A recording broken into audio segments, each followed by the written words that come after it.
ladies and gentlemen, I am Nomad-Gamer, and I have been your entertainer for one more year, for an entire year. It's been actually a year and a half since I started streaming / posting on YouTube / editing, all the jazz. And you know what? New year, and I thought, hey, that would be fun to have some kind of retrospective for the year that passed. We had a lot of games, a lot of screaming, but overall we had fun, I hope.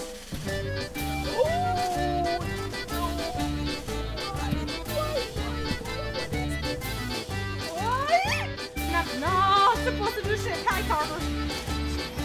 Okay, not this one. Oh no. Fuck you, I'm thinking. Whoa! Ah!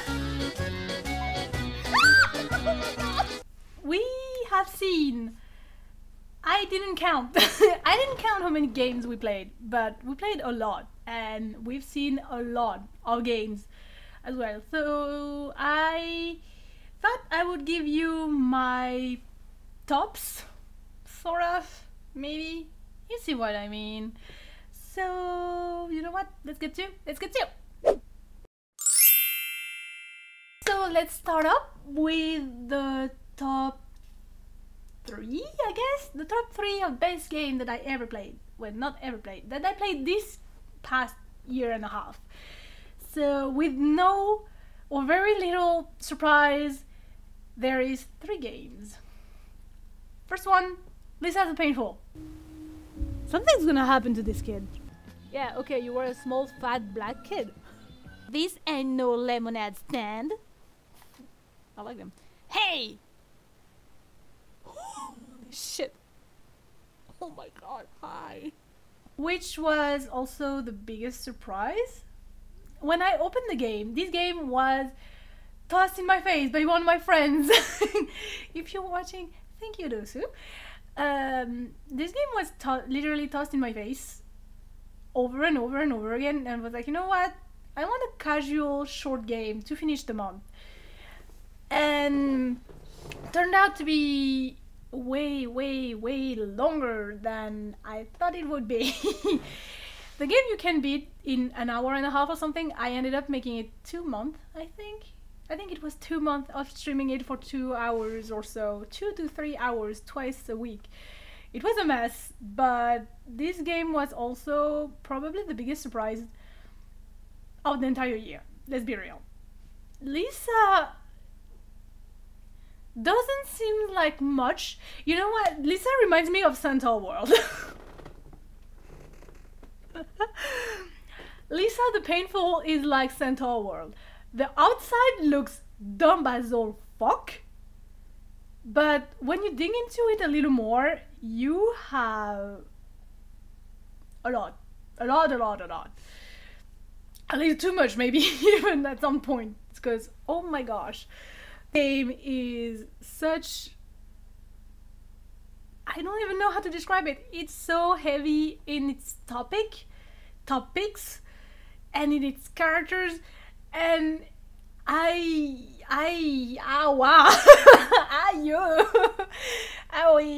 it was hard. Reaching the end was so hard. There was so many good funny moments.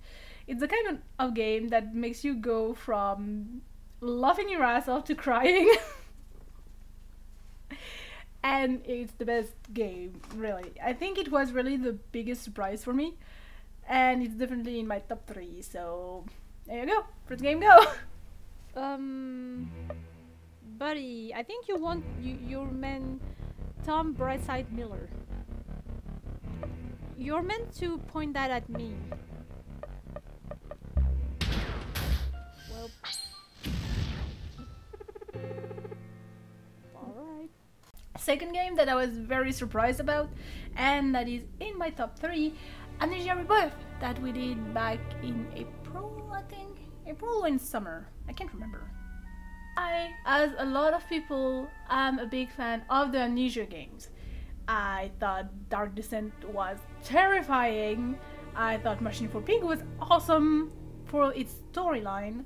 That was sort of like the Dr. Moreau storyline. and I very much appreciated it. Then I played Soma, which was made by the same team that made the original Amnesia Dark Descent. This game broke me. I wish I had streamed it or recorded it, but now that I know the punchline and the twists and all of that, Soma is... Don't play Soma if you're not okay mentally. That's all I can say on this game. But with Amnesia Rebirth, what I appreciated at first, and I know I joke a lot, and I'm very on the nose with everything French. Whenever there is French or French-speaking people or words, anything French in game, I'm always very touchy about it, and I get very annoyed very fast. But what was great with Amnesia Rebirth was actually the main character is French, and we had fun with the people I was streaming with. We were comparing my way of speaking and her way of speaking, and it was the same. For once I can actually flex and be happy that something is happening in possibly my own language. Great. And it also touched about the question of colonization in France, not France, in Algeria, because if you know, you know, but if you don't know, Algeria was French at some point in time, in history. So it touched on that. It touched on interracial couples, the half-blood, I'm sorry, that's not the word, but you know what I mean. It touched on the birth of mixed-race kids in Paris or in their quote-unquote original country, sort of, yeah. And I very much appreciated that. The whole story was really good as well. It was, the choice at the end was kind of weird. Well, not kind of weird, but it was expected. Either you go with it, either you don't go with it, either you suicide and you kill your kid as well at the same time. So that was fun. Yeah, Amnesia Rebirth is definitely my second favorite game that I played during the year and a half. So yeah. Jesus.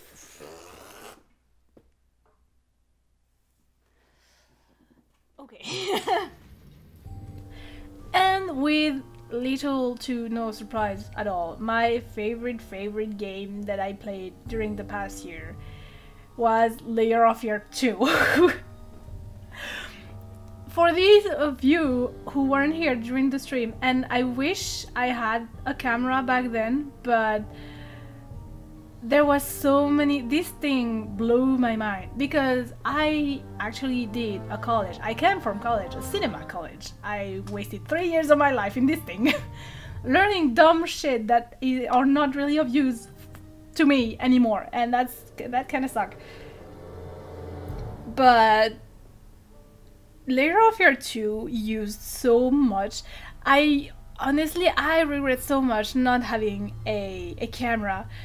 Just for the Metropolis section, I have that vivid moment of me coming out of the industry, of the machinery room, and out in the open, on the literal set of Metropolis. I was like, oh, we're in the movie. I don't know why it blew my mind so much, but I loved it. I like the choice. I like the two ways that you can go with it. I like the undertone of the story of the main character, who was like, he was poor and he was impersonating people because that was the only way. He was kind of feeling okay-ish, and then he can end up becoming his sister because he loved his sister so much that he decided, hey, you know what, she died saving me, so I'm just gonna be her and I'm gonna make her sure that she survives. So that's great.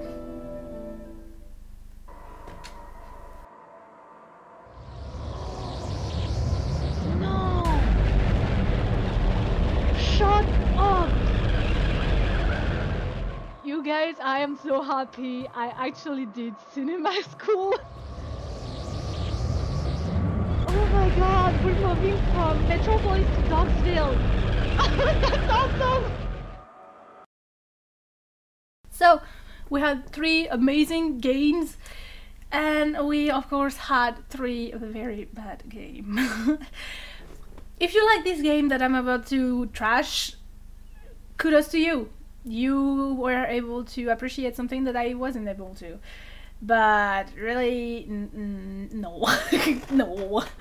I haven't really not finished a game on both Twitch and YouTube, or even in general. I usually finish the games, but 2 of the 3 following games that I'm gonna play, that I'm gonna talk about, I didn't actually end up finishing them because I couldn't. I don't know.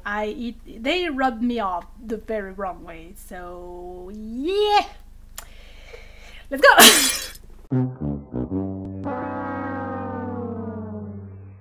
First of all, I have to, of course, say Hector. Hector was shit. It was the first or so game that I streamed. I streamed Outlast 2.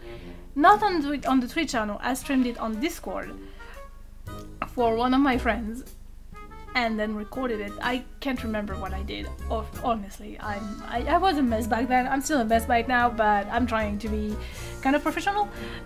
But Hector, I expected so much of this game because I know Mark and Sean played it. I think Bob and Wade as well. A bunch of people played it and it was a very big hit when it came out. So I was like, okay, let's go. It's like some Russian bunker things and there are experiments, there's thing that looks cool. And then I played it and then I just ended up looking like an idiot because I didn't know where I was going. I didn't get anything. I just ended up getting frustrated and just not going over anything. Also, the doors are bullshit and I'm still salty about that.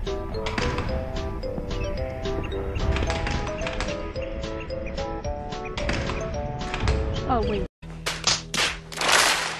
Second game that I sadly didn't finish, and I don't think I can finish it unless I start over. Which, to be honest, I'm not gonna. I don't think I will. The second game, here it is, Cry of Fear. I can't fault the game for what it is because it came out a while ago. I think it came out in 2009, something like that. It came out like 10 years ago. There is faulty commands. There's a lot of going around. There's a lot of wasting ammo and very, very little health to get back. And if you don't aim right, you can be stuck over and over again. And you just go around trying, you have to tank it out more often than not, and not even then, because if you tank it out, you will be messed up. And if you get messed up and you're wasting syringes to get your health back, and if you waste a single syringe, you're fucked because they don't respawn. And yeah, also the storyline is kind of meh. Again, it came out roughly 10 years ago, so I can't really fault it for things that games that came after it did better. But yeah, it wasn't great. Also, the controller bullshit. You get stuck again on that fucking door.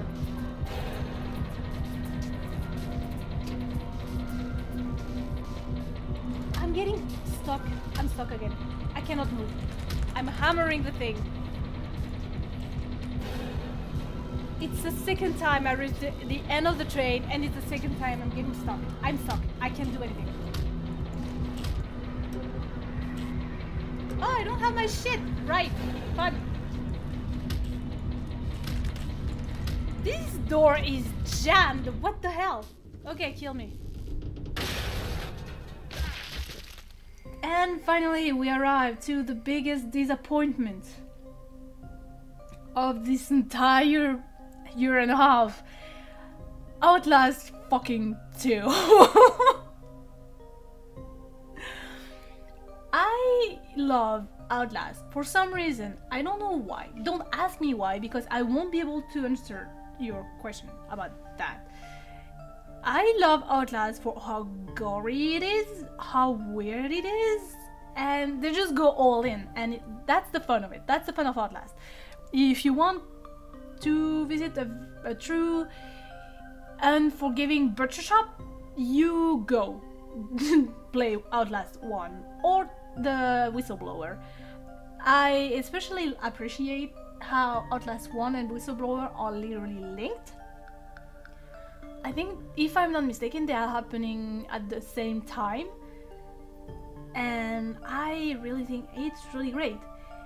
So all the world that you have that was established in Outlast 1 and Whistleblower, forget about it. It's like it never really happened. The only link between Outlast 2 and the 2 other games is the fucking boat note that you have to go in a lake and swim in it to reach a beach, which you get the note who roughly tells you about some kind of facility or something, but it's not your first instinct. The character says, I'm not stepping in this, very clearly. So you are not. I had 2 people guiding me through and telling me go there, and I had a guide open on my other screen to find the boat note. All that for nothing. And also this time, I don't know, it felt gross just for the sake of being gross. Also, it's some kind of cultural situation and area. I mean, what? You need to spell it out that Christianity, or any religion for that matter, at some level is going to be bad?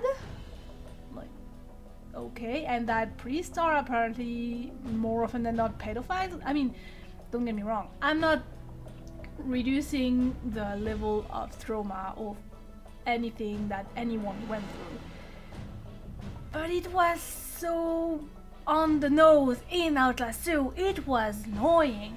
The transitions were great. I especially like when you were, there is one transition from the school setup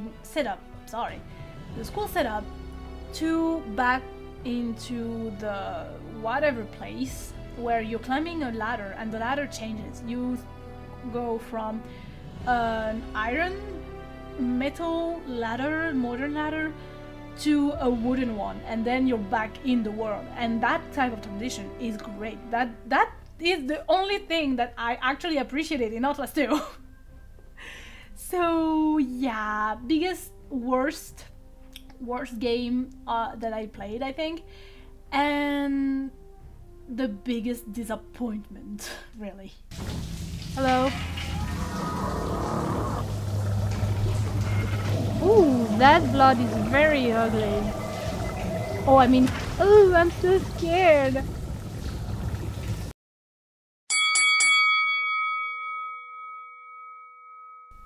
Here come the 2 other ones to honorable mention, if I may say. The first one is Paper Doll. If I hadn't said it once, I didn't say it 100 times. I love Asian horror. I actually, last October, when I was finally able to take some break, I watched the Ju-On series on Netflix that I recommend very much. I appreciate Asian horror for what it is, because it's not in your face. There's a lot of things that you can miss if you're not focused, and Paper Doll is Asian horror. Yes, it needs to be polished a lot. It needs also otherly supported controls, because that's also bullshit.